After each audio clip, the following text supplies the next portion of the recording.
Hello dear students, હું Jaydev sir, ધોરણ 12 રસાયણ વિજ્ઞાન ચેપ્ટર નંબર 1 માં આજે આપણે ખૂબ જ મહત્વનો ટોપિક શીખવાનો છે, જેનું નામ છે સંવૃત્ત સંકુલિત રચના, જેને ઇંગ્લિશમાં કહેવાય છે ક્લોઝ પેક રચના. તો પહેલા આપણે એ શબ્દ સમજી લઈએ, બરોબર?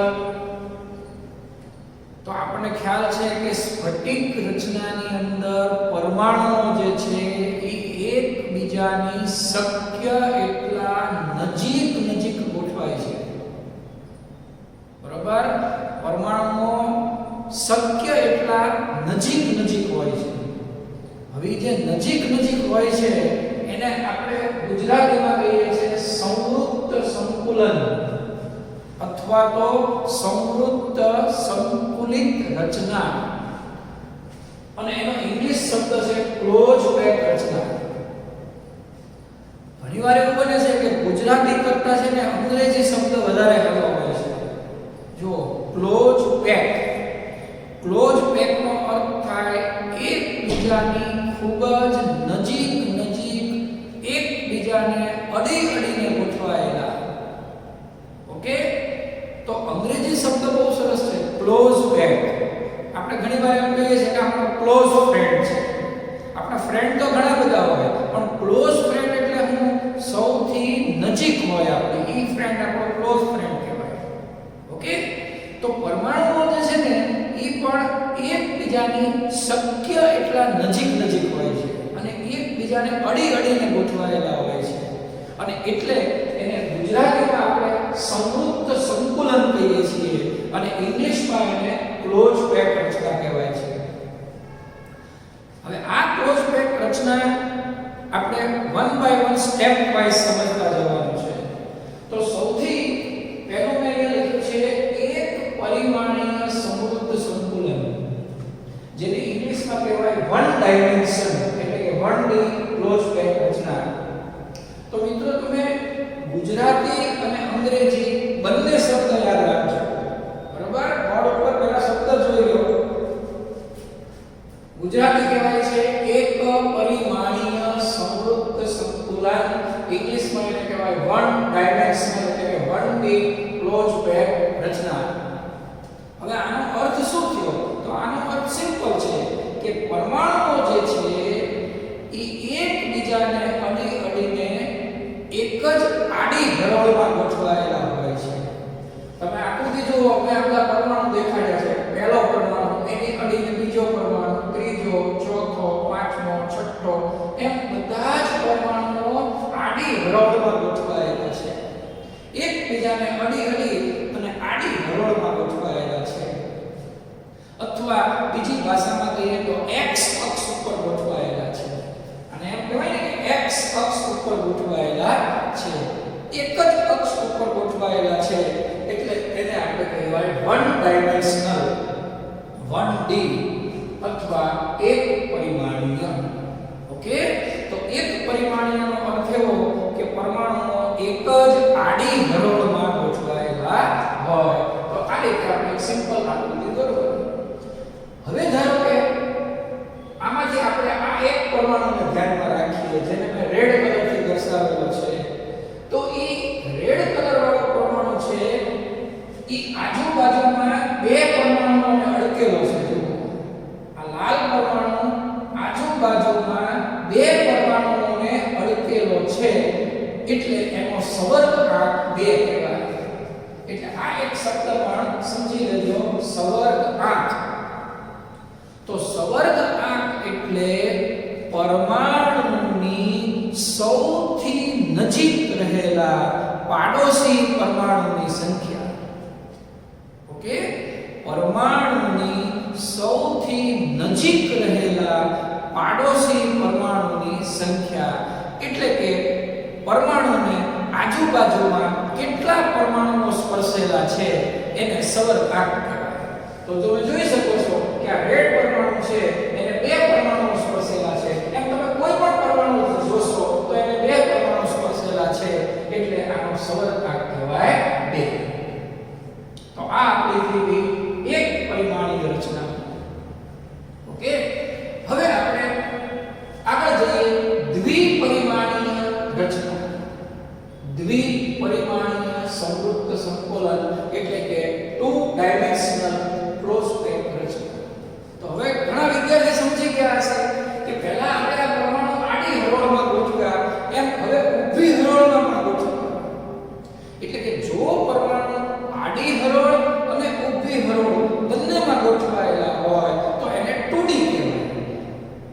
ગુજરાતીમાં દ્વિપરિમાણીય કહેવાય.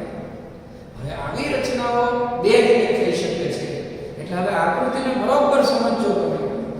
તો જો પહેલી રચના છે એનું નામ છે દ્વિપરિમાણીય ચોરસ રચના અને બીજી રચનાનું નામ છે દ્વિપરિમાણીય ષટ્કોણીય રચના. એટલે કે હવે હું પરમાણુની ગોઠવણી બે રીતે કરી શકીશ. ધ્યાન રાખજો બરોબર. ધારો કે આ એક હરોળ મેં લીધી, એક પરમાણુ, બીજો પરમાણુ, ત્રીજો, ચોથો, એમ ચાર પરમાણુ મેં ગોઠવ્યા. આવા તો અનેક પરમાણુ ગોઠવાયેલા હોય. આપણે સમજવા માટે આકૃતિ દોરીએ છીએ. હવે આ એક પરમાણુની બરોબર નીચે હું બીજો પરમાણુ ગોઠવું. એમ બરોબર નીચે નીચે હું ગોઠવતો જાઉં. આની નીચે પાછો આ ગોઠવું. એમ દરેક હરોળ જે છે, આ પહેલી હરોળ, આ બીજી હરોળ, આ ત્રીજી હરોળ, એમ દરેક હરોળના પરમાણુ બરોબર એકબીજાની નીચે નીચે આવતા હોય એવા પ્રકારની ગોઠવણી. એટલે આકૃતિ તમારે બરોબર વ્યવસ્થિત સમજવાની છે કે ભાઈ આ આકૃતિમાં મેં પરમાણુની બરોબર નીચે પરમાણુને ગોઠવેલા છે અને આ પ્રકારે જો હું ગોઠવણી કરું અને એમાં જો હું આ રેડ કલરના પરમાણુને વિચારું તો તમને આકૃતિમાં દેખાશે કે આ રેડ કલરનો પરમાણુ અન્ય ચાર પરમાણુઓને સ્પર્શેલો છે. જોઈ લો તમે આકૃતિમાં આ પરમાણુ છે એ કેટલા પરમાણુઓને સ્પર્શેલો છે? ચાર પરમાણુને. આકૃતિમાં આ સમજવાનું અને એટલે મેં આ રેડ કલરથી દર્શાવેલું છે કે રેડ કલરનો પરમાણુ અન્ય ચાર પરમાણુને સ્પર્શેલો છે અને માટે એ રચનાને ચોરસ કહેવાય. દ્વિપરિમાણીય ચોરસ. કારણ કે એ ચારેયના કેન્દ્રને તમે જોડો એટલે એ ચોરસ થઈ જાય અને એટલે એનો સમર્થક થશે 4. તો આ એક પહેલા પ્રકારની ગોઠવણી મેં તમને સમજાવી. ઓકે. હવે આ બાજુમાં જે બીજી ગોઠવણી છે એમાં તમે જોશો તો મેં થોડો ફેરફાર કર્યો છે. બોલો તમને ખ્યાલ આવે છે? પરમાણુઓની ગોઠવણીમાં થોડો ફેરફાર કર્યો. કેવી રીતે તમે જુઓ તો જો આ પરમાણુ જે છે ને એની બરોબર નીચે મેં પરમાણુને ગોઠવ્યો, પણ એ બે પરમાણુની વચ્ચે જે જગ્યા હોય ત્યાં મેં પરમાણુ ગોઠવ્યો છે. જોઈ લો બરોબર. આ બે પરમાણુની વચ્ચેની જે જગ્યા છે ત્યાં મેં આ પરમાણુને ગોઠવ્યો છે.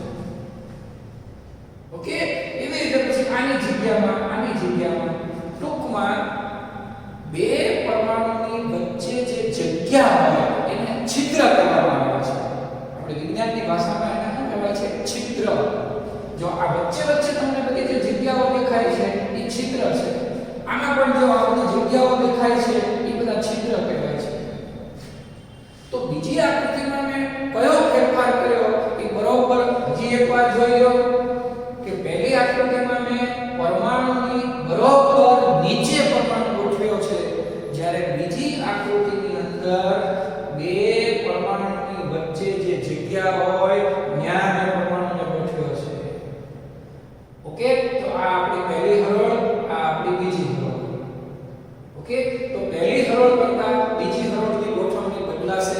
પાછી ત્રીજી હરોળ છે એ પહેલી હરોળ જેવી જ થશે. પાછી ચોથી છે એ આ બીજા જેવી થશે. ઓકે. એટલે હું સમજવા માટે એમ વિચારી શકું કે આ પ્રથમ આકૃતિ જે છે એમાં બધી જ હરોળ સરખી છે. ધારો કે પહેલી હરોળને A નામ આપું તો બીજી હરોળ એના જેવી જ છે A, ત્રીજી પણ એના જેવી જ છે. એમ બધી જ હરોળ સરખી છે. જ્યારે આ આકૃતિમાં બધી હરોળ સરખી નથી.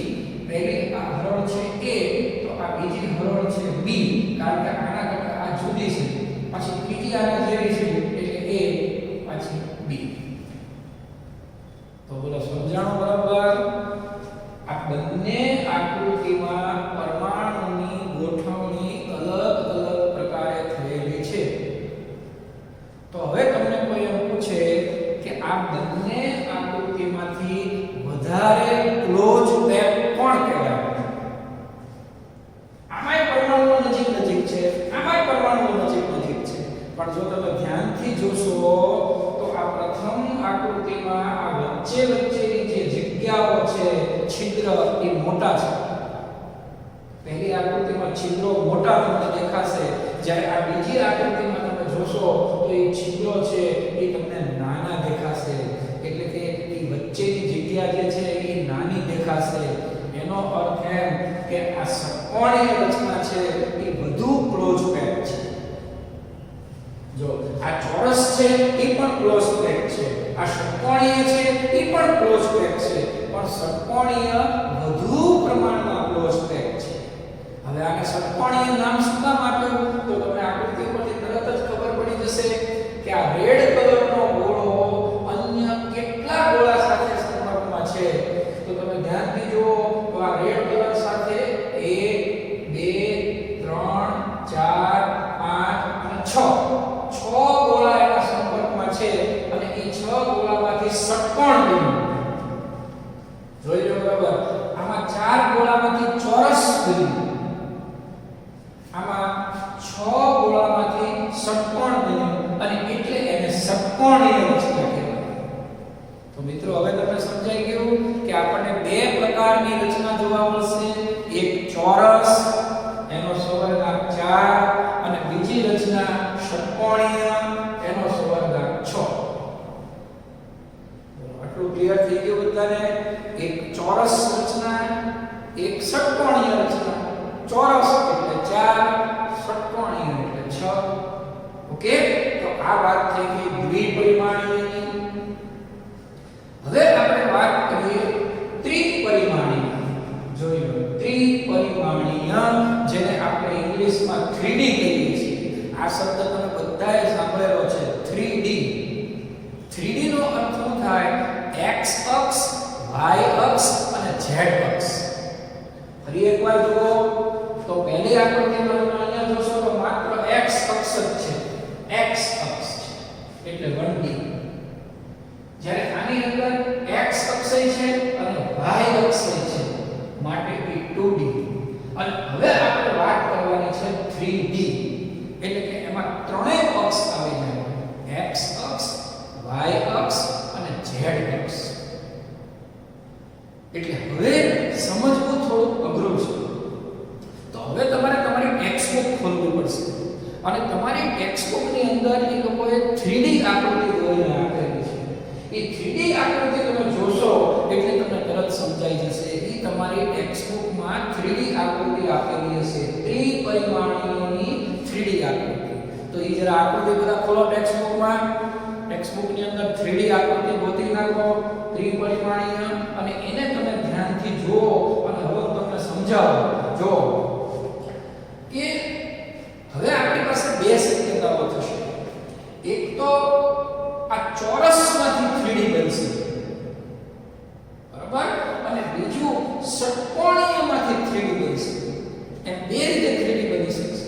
એટલે જો મેં આના બે ભાગ પાડી દીધા છે.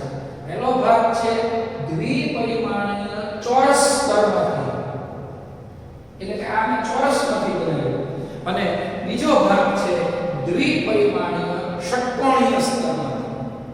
તો હવે તમારે શું સમજવાનું કે એક્ચ્યુઅલી બધી સ્ફટિક રચનાઓ છે ને ત્રિપરિમાણીય છે. આ તો આપણે સમજવા માટે પહેલા લખ્યું 1D. મેં તમને સ્ટેપ બાય સ્ટેપ સમજાવ્યું કે ભાઈ પહેલા 1D હોય, પછી 2D હોય અને પછી 3D થાય. પણ બધી વાસ્તવિક રચનાઓ મૂળભૂત રીતે 3D જ હોય છે. બધી જ રચનાઓ 3D હોય છે. તો હવે 3D નો અર્થ શું એ હું તમને બહુ જ સિમ્પલ ભાષામાં સમજાવી દઉં કે જો આ 2D છે ને એ એક પ્રકારનું સ્તર છે. તમે જુઓ ધ્યાનથી, આ એક સ્તર બની ગયું. હવે આપણે મનમાં એવી કલ્પના કરવાની કે આ એક સ્તર જે બન્યું એની જેવા બીજા સ્તર એની ઉપર ગોઠવાયેલા હોય. એટલે તમારે જો આ સ્તર તમને બોર્ડ પર આમ દેખાશે, પણ એને તમારે આમ સમજવાનું છે કે માનો કે આ એક સ્તર છે, એની ઉપર બીજું સ્તર, એની ઉપર ત્રીજું, એની ઉપર ચોથું, એની ઉપર પાંચમું. એટલે મનમાં આવે એવી કલ્પના કરવાની કે આવા ઘણા બધા સ્તર એકબીજાની ઉપર ગોઠવાયેલા હોય છે. તમને સિમ્પલ ભાષામાં કહું તો આ સ્તર એટલે તમારે એક કાગળ સમજવાનું. આ સ્તર એટલે કાગળ, એક કાગળની ઉપર બીજો કાગળ, બીજા ઉપર ત્રીજો, ત્રીજા ઉપર ચોથો, ચોથા ઉપર પાંચમો, એમ ઘણા બધા કાગળ આમ ઊભા ગોઠવાય એટલે આપણી સાદી ભાષામાં એને થપ્પી કહેવાય. આપણો બહુ સરસ ગુજરાતી શબ્દ છે થપ્પી બની. તમે એક ઉપર બીજો, બીજા ઉપર ત્રીજો, ત્રીજા ઉપર ચોથો મૂકો એટલે એક પ્રકારની થપ્પી બને. અને થપ્પીની અંદર જુઓ ત્રણેય અક્ષ આવી જાય. તમે વિચારો કે તમે આવી એક થપ્પી બનાવો એટલે એમાં લંબાઈ આવે, પહોળાઈ આવે અને ઊંચાઈ આવે. સમજાઈ ગયું? આપણે 3D શું કામ કહીએ છીએ? 3D નો અર્થ થાય જેમાં લંબાઈ, પહોળાઈ અને ઊંચાઈ ત્રણ વસ્તુ છે. x અક્ષ, y અક્ષ અને z અક્ષ. તો મિત્રો એકવાર ખાસ ટેક્સ્ટ બુકમાં આકૃતિ જોઈ લો. 3D આકૃતિ તમારે ટેક્સ્ટ બુકમાં જોવાની. એ આકૃતિ તમે જોશો એટલે તમને તરત ખ્યાલ આવી જશે કે એમાં x, y અને z ત્રણેય અક્ષો છે. તમને હું આકૃતિ નંબર બતાવું તો તમારી બુકમાં આકૃતિ નંબર 1.31 લખેલું છે. જો આકૃતિ નંબર 1.31 અથવા તો ત્રિપરિમાણીય આકૃતિ જે દોરેલી છે એમાં તમને થપ્પી જેવું દેખાશે. એ પણ તમે જોઈ લો બરોબર. એટલે આપણે આવી કલ્પના કરવાની છે કે આવડા આ જે સ્તર છે એ એકબીજા ઉપર આમ ગોઠવાયેલા હોય એટલે એનો અર્થ કે બધા જ સ્તર સમાન છે. ધારો કે આ પહેલું સ્તર છે, આ પહેલું સ્તર એને હું A કહું તો એની ઉપર બીજું પણ A, ત્રીજું પણ A, ચોથું પણ A, એમ સમાન પ્રકારના સ્તર એકબીજા ઉપર ગોઠવાયેલા છે. એના માટે એ થપ્પીને કહેવાય A પ્રકારની રચના. આ વસ્તુ MCQ માં પણ પૂછાતા હોય છે એટલે બરોબર યાદ રાખજો કે થપ્પી કેવા પ્રકારની છે. A. તો આનો અર્થ શું થયો કે આ પહેલું સ્તર, એના જેવું બીજું સ્તર, એના જેવું ત્રીજું, એના જેવું ચોથું. ઓકે, આવું આપણે A લખીએ એટલે એ બધા સ્તર છે તમારે સમજવાનું. અને એ બધા સ્તર ગોઠવવાથી થપ્પી બને. સમજાઈ ગયું બધાને? તો ફરીવાર જોઈ લો કે પહેલા મેં દ્વિપરિમાણીય ચોરસ બનાવ્યું. એ દ્વિપરિમાણીય ચોરસમાંથી પછી મેં ત્રિપરિમાણીય બનાવ્યું. અત્યારે હું ત્રિપરિમાણીય બનાવું છું પણ એ શેમાંથી? દ્વિપરિમાણીય ચોરસ સ્તરમાંથી મેં ત્રિપરિમાણીય બનાવ્યું અને એને મેં A પ્રકારની રચના લીધી. એ રચનાનું નામ મેં આપ્યું સાદી સમઘનીય ક્લોઝ પેક રચના. આ પ્રકારની જે રચના છે એને કહેવાય સાદી સમઘનીય ક્લોઝ પેક રચના અથવા ઇંગ્લિશમાં કહેવાય સિમ્પલ ક્યુબિક. અંગ્રેજી શબ્દો પણ યાદ રાખજો. અંગ્રેજીમાં કહેવાય સિમ્પલ ક્યુબિક અને એનો સવર્ગાંક થશે 6. હવે ઘણા વિદ્યાર્થીને મનમાં એમ થશે કે સાહેબ ઓલું ઉપરનું 4 તો મને સમજાઈ ગયું. જો આ 4 તો બધાને સમજાઈ ગયા. ઓકે, આ આજુબાજુમાં 4 પ્રમાણો છે એટલે આ 4 તો બધાને સમજાઈ જાય. પણ આ 6 કેવી રીતે થાય ને એ અમુક વિદ્યાર્થીને સમજાશે. તો એની માટે તમારો ઇમેજિનેશન પાવર સારો હોવો જોઈએ. તમારી કલ્પના શક્તિ, તમારે કલ્પના કરવાની છે. તમારે આવી થપ્પીની કલ્પના કરવાની છે. જો તમે થપ્પીની કલ્પના કરશો ને તો તમને આ 6 તરત જ સમજાઈ જશે.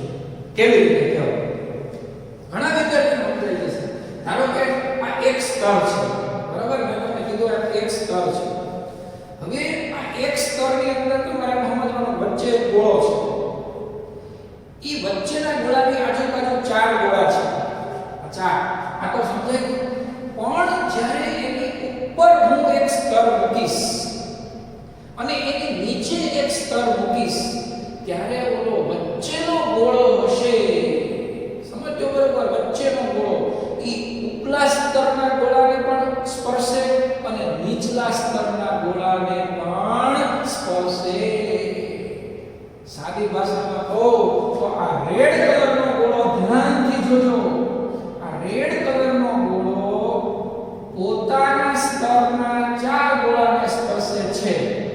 ઉપર આની ઉપર એક ગોળો હશે અને એની પાછળ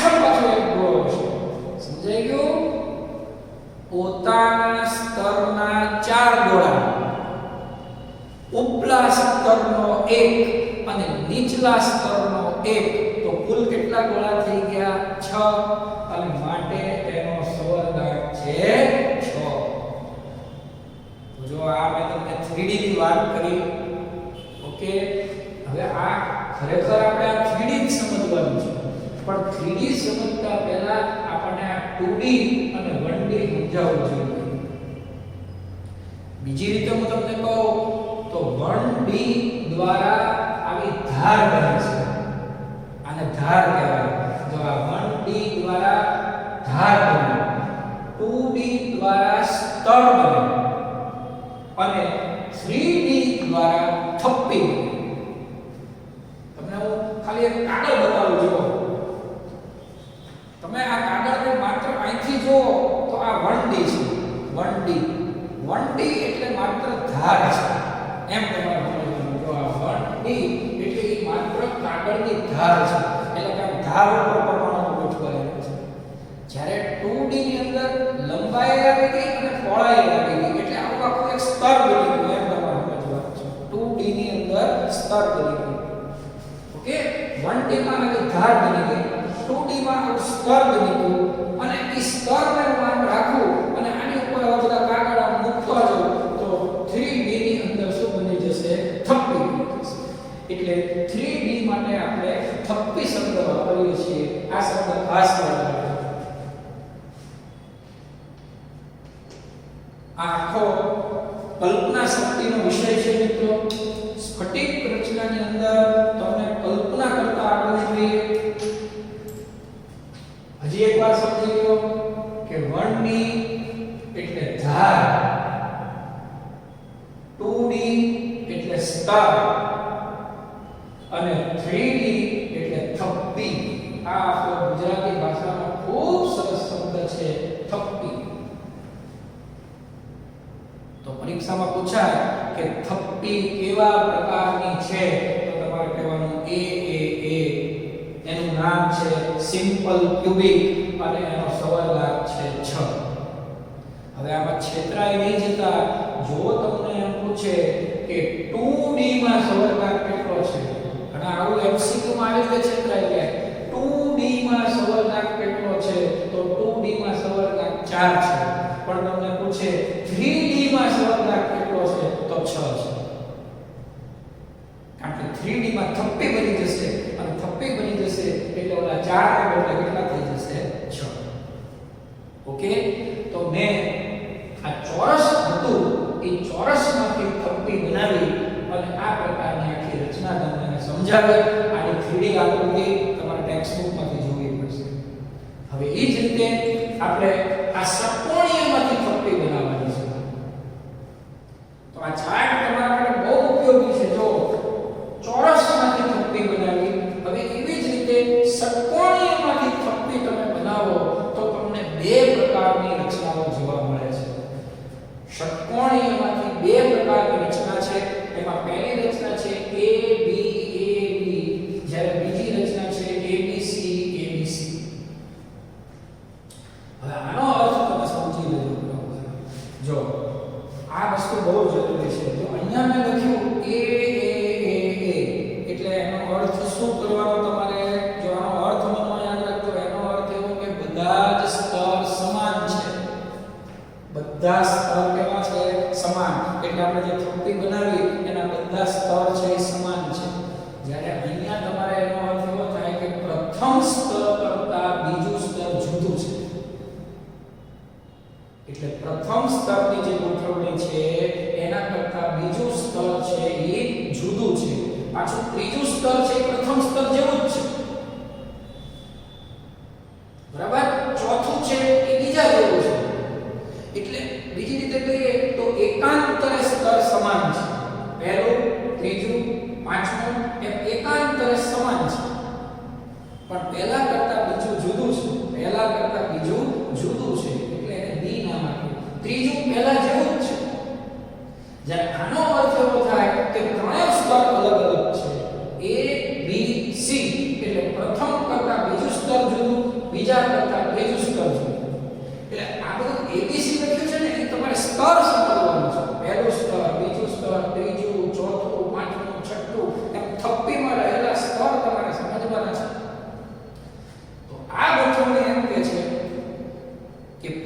સ્તર ઉપર બીજું સ્તર જ્યારે મૂકવામાં આવે, પ્રથમ સ્તર ઉપર જ્યારે બીજું સ્તર મૂકવામાં આવે ત્યારે એમાં બે પ્રકારના છિદ્રો રચાય છે.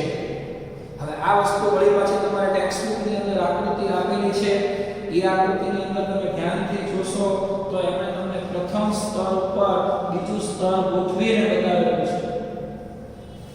તમે જુઓ કે પ્રથમ સ્તર ઉપર બીજું સ્તર એટલે એ લોકોએ આવું ગોઠવીને બતાવ્યું છે. ધારો કે આ પ્રથમ સ્તર છે,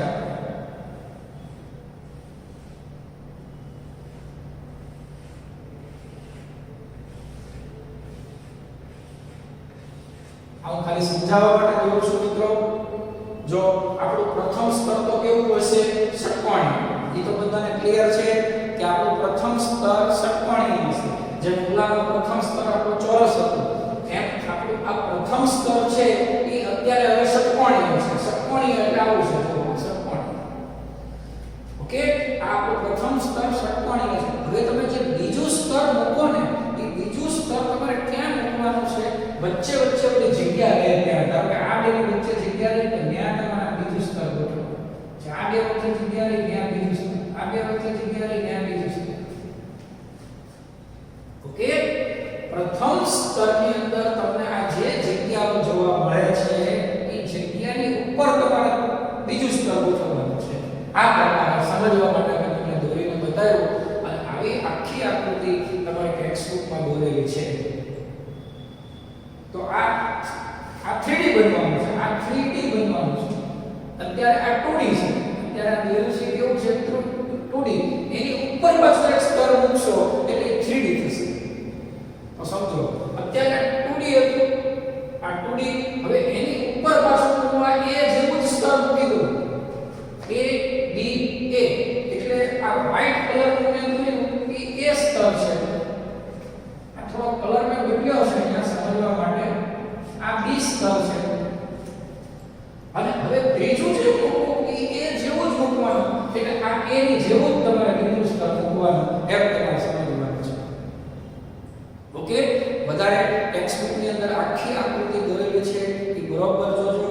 ફરીવાર વાક્ય સાંભળો કે જ્યારે પ્રથમ સ્તર ઉપર બીજું સ્તર મૂકવામાં આવે ત્યારે એમાં બે પ્રકારના છિદ્રો રચાય છે. આ એક વાત તમારે બહુ સરસ રીતે સમજવાનું છે કે જ્યારે હું એક સ્તરની ઉપર બીજું સ્તર ગોઠવું ત્યારે બે પ્રકારના છિદ્રો રચાય છે. છિદ્રો એટલે જગ્યા, છિદ્ર એટલે વચ્ચેની જગ્યા.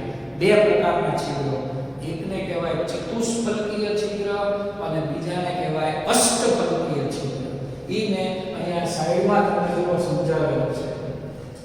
ચતુષ્ફલકીય છિદ્ર એટલે કે ટેટ્રાહેડ્રલ, જેને T વડે દર્શાવવામાં આવે છે. તો તમે આકૃતિમાં જુઓ તો આ વ્હાઈટ કલરના ગોળા જે મેં દોર્યા છે એ તમે પ્રથમ સ્તર સમજો, અને એની ઉપર આ રેડ કલરનો ગોળો દોર્યો એ બીજો સ્તર સમજવાનો તમારે. ઓકે, આ નીચે છે એ પ્રથમ સ્તર, એની ઉપર ગોળો મૂક્યો એ એનું બીજું સ્તર. એટલે કુલ કેટલા ગોળા થયા? 4. અને એ 4 ગોળાની વચ્ચે જે ઓલું છિદ્ર હોય એ તમને ધ્યાનથી દેખાશે. તો આ 4 ગોળાની વચ્ચેનું છિદ્ર જે હોય 1 2 3 અને આ રેડ કલરનો ચોથો ગોળો. તો 4 ગોળાની વચ્ચે જે છિદ્ર હોય એને ચતુષ્ફલકીય છિદ્ર કહેવાય. ચતુષ્ફલકીય એટલે 4 ગોળાઓ વડે રચાતું છિદ્ર. સમજાઈ ગયું? ચતુષ્ફલકીય એટલે 4 ગોળાઓ વડે રચાતું છિદ્ર. અને હવે એવી જ રીતે 6 ગોળા વચ્ચે રચાતું છિદ્ર. તમે જુઓ મેં કલર જુદો રાખ્યો છે. આ વ્હાઈટ કલરના જે ગોળા છે એ તમે પ્રથમ સ્તર સમજી લો. વ્હાઈટ કલરના ગોળા પ્રથમ સ્તર, એની ઉપર મેં રેડ કલરના ગોળા દોર્યા છે. પણ દોરવામાં જોજો, આમાં એક ઉપર બે નીચે. ત્યારે રેડ કલરમાં તમે જુઓ તો રેડ કલરમાં મેં ગોઠવણી બદલી નાખી છે. બે ઉપર અને 3 નીચે. આ બધી આકૃતિ જે છે એ તમારે તમારી ટેક્સ્ટબુકમાં મોટી આકૃતિ દોરી છે. એમાં તમારે બરાબર સમજવાનું છે કે આ 4 ગોળા વડે બનેલું એવું આ 6 ગોળા વડે બનાવ્યું. તો 6 ગોળા વડે જે છિદ્ર બને એને કહેવાય અષ્ટફલકીય છિદ્ર. આમાં છેતરાઈ નહીં જતા ચતુષ્ફલકીય એટલે 4 એ તો આપણને સમજાઈ જાય. ચતુષ્ફલકીય એટલે 4 પણ આ અષ્ટફલકીયમાં 8 નહીં લખી નાખતા. અષ્ટફલકીયમાં 6 ગોળા વડે રચાતું છિદ્ર અને 6 ગોળા વડે જે છિદ્ર રચાય એટલે આ વચ્ચે જે છિદ્ર રચાણું એને આપણે ઓક્ટાહેડ્રલ કહેવાય. અષ્ટફલકીય એટલે ઓક્ટાહેડ્રલ એટલે એને O વડે દર્શાવવામાં આવે છે. તો પહેલું આ યાદ રાખી લો કે ચતુષ્ફલકીય છિદ્ર એટલે 4 ગોળા વડે રચાતું છિદ્ર. અષ્ટફલકીય છિદ્ર એટલે 6 ગોળા વચ્ચે રચાતું છિદ્ર. હવે એ છિદ્રને તમે ધ્યાનથી જોશો તો આવડું આ છિદ્ર જે છે એને અહીંયા હાઇલાઇટ કરીને બતાવ્યું છે કે આ છિદ્ર જે છે ને એ આવું ત્રિકોણ જેવું હશે. જ્યારે આ છિદ્ર જે છે આ વચ્ચે જે રચાય એને અહીંયા હાઇલાઇટ કરીને બતાવ્યું છે કે આ છિદ્ર જેમાં આમાં એક ત્રિકોણ હતો ને એમ આની અંદર બે ત્રિકોણ તમને દેખાશે. જો આ એક ત્રિકોણ કલરનું બદલી બતાવો કે આ એક રેડ કલરનું ત્રિકોણ અને બીજું આ એક યલો કલરનું ત્રિકોણ છે. જોવો તમે એટલે આ જો આ છિદ્રમાં તમને એક જ ત્રિકોણ દેખાશે પણ આ છિદ્રને તમે ધ્યાનથી જોશો તેમાં બે ત્રિકોણ હશે. એક આવો રેડ કલર વાળો ત્રિકોણ અને આ એક યલો કલર વાળો ત્રિકોણ આવું સ્ટાર જેવું તમને દેખાશે. સ્ટાર જેવું. તો જે સ્ટાર જેવું છિદ્ર દેખાય છે એ અષ્ટફલકીય છિદ્ર છે અને આવું ત્રિકોણ જેવું જે છિદ્ર દેખાય છે એ ચતુષ્ફલકીય છિદ્ર છે. તો હવે તમે તમારી ટેક્સ્ટબુકમાં જુઓ તો અમુક છિદ્રમાં T લખેલું હશે અને અમુક છિદ્રમાં O લખેલું હશે. તો હવે તમે જોજો જ્યાં T લખેલું હશે ને ત્યાં 4 ગોળા સંપર્કમાં હશે. 4 ગોળા એકબીજાના સંપર્કમાં હશે અને O લખેલું હશે ત્યાં 6 ગોળા એકબીજાના સંપર્કમાં હશે. આટલું તો દરેક વિદ્યાર્થી સમજી જ જાય છે પણ હવે મારે એક બીજો શબ્દ તમને સમજાવવાનો છે. એ જો તમે સમજી ગયા તો તમારી નજર શાર્પ છે એમ કહેવાય. તમે T લખેલું છિદ્ર જોશો ને તો એની ઉપર એક ગોળો હશે એટલે કે એ ઢંકાયેલું છિદ્ર છે. જો આ T છિદ્ર છે ને જો આ 3 ગોળા નીચે છે ને એની ઉપર એક ગોળો આવી ગયો છે. ઓકે એટલે આપણે એમ સમજવાનું કે આ છિદ્રમાંથી ઓલો નીચલા સ્તરનો ગોળો હોય ને એનું માથું તમને દેખાય. સમજ્યા? એટલે જેટલા ચતુષ્ફલકીય છિદ્ર હોય ને એ ઢંકાયેલા હોય છે જ્યારે અષ્ટફલકીય છિદ્ર ખુલ્લા હોય છે. તમને આકૃતિ પરથી ખબર પડી જશે. જો આ ત્રિકોણ છે ને એની ઉપર પાછો એક ગોળો આવી ગયો ઉપર આવી ગયો એટલે ઢંકાઈ ગયો. જ્યારે આમાં વચ્ચેનું છિદ્ર છે ને એની ઉપર એક ગોળો આવતો નથી. એટલે ચતુષ્ફલકીય છિદ્ર હંમેશા ઢંકાયેલું હોય જ્યારે અષ્ટફલકીય છિદ્ર ખુલ્લું હોય. એટલે એ શબ્દ પણ તમે ખાસ કરજો, ઢંકાયેલું, ખુલ્લું. તો છિદ્રને સમજવા માટે મેં તમને આ એક્સ્ટ્રા એક આકૃતિ દોરીને આપી છે. બરોબર જોઈ લો. તમારે શોર્ટમાં વાક્ય લખવા હોય તો પણ લખી નાખો તમારી નોટમાં.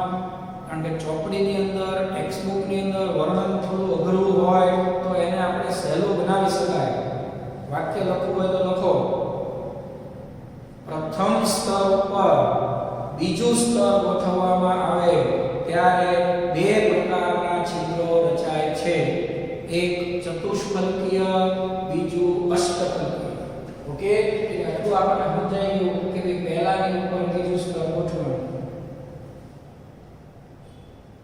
પહેલાની ઉપર બીજું સ્તર ગોઠવવાનું ત્યારે બે પ્રકારના છિદ્રો રચાયા, ચતુષ્ફલકીય અને અષ્ટફલકીય. ઓકે હવે ધ્યાનથી સાંભળજો. હવે ત્રીજા સ્તરની ઉપર હવે બીજા સ્તરની ઉપર જ્યારે તમે ત્રીજું સ્તર ગોઠવો ને ત્યારે તમારે બહુ ધ્યાન રાખવાનું છે. જો ત્રીજા સ્તરના ગોળા દ્વારા બીજા સ્તરના ચતુષ્ફલકીય છિદ્ર ઢંકાઈ જાય તો એને આ એ બી પ્રકારની રચના કહેવાય. એટલે એ વાક્ય પણ મેં નીચે લખીને આપ્યો છે કે ત્રીજા સ્તરના ગોળા વડે બીજા સ્તરના ચતુષ્ફલકીય છિદ્ર ઢંકાઈ જાય. આપણી પાસે બે છિદ્ર છે, એક ચતુષ્ફલકીય છે, બીજું અષ્ટફલકીય છે. ઓકે, તો એકવાર તમે એવું વિચારો કે ત્રીજું સ્તર મૂકવાથી ચતુષ્ફલકીય છિદ્ર ઢંકાઈ જાય છે અને બીજી વાર એમ વિચારો કે ત્રીજું સ્તર મૂકવાથી અષ્ટફલકીય છિદ્ર ઢંકાઈ જાય છે. તો તમને આવી બે રચનાઓ જોવા મળશે. પહેલી રચનામાં A B એટલે કે પહેલું ત્રીજું સ્તર છે સમાન થઈ જશે. તો એવી રચનાને કહેવાય છે હેક્સાગોનલ ક્લોઝ પેક રચના. ઇંગ્લિશમાં એને કહેવાય છે HCP. ઓકે, અને બીજી આ રચના જે છે ABC એને કહેવાય છે ક્યુબિક ક્લોઝ પેક રચના CCP અથવા અલગ કેન્દ્રિત ક્યુબિક FCC.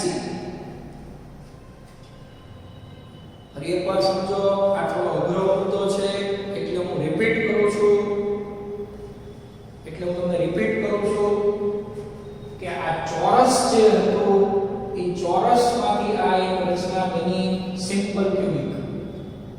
ચોરસમાંથી સિમ્પલ ક્યુબિક રચના બની. એમ ષટ્કોણીય જે છે એ ષટ્કોણીયમાંથી બે રચનાઓ બને છે. આમ યાદ રાખો, ષટ્કોણીયમાંથી બે બને, એક AB અને બીજી ABC. તમને અર્થ સમજાવી દીધો છે AB નો ABC.